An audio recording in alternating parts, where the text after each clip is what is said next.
Ito ang 3 bagay na pinakaayaw ng inyong alaga na ginagawa mo. Hi, Doc Rox here and I am a veterinarian, so pag-usapan natin yan. Isa ka ba sa kanila? First, being hugged too tightly.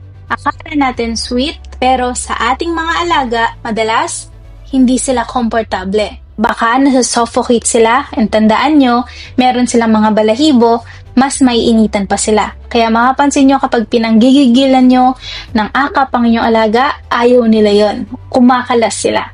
Pangalawa, lahat ng mga malalakas na tunog, lalo na kung di nila nakasanayan, gaya ng mga thunderstorms, vacuum, mga paputok, at pwede mag-trigger ng kanilang anxiety. Dahil usually, napaka-sensitive ng tenga ng ating mga alaga. May mga dogs na hindi naman takot dyan, dahil nakasanayan nila yan habang lumalaki. So, para maiwasan na magkaroon ng anxiety, magulat, maging takot ang inyong alaga, pwede silang sanayin slowly.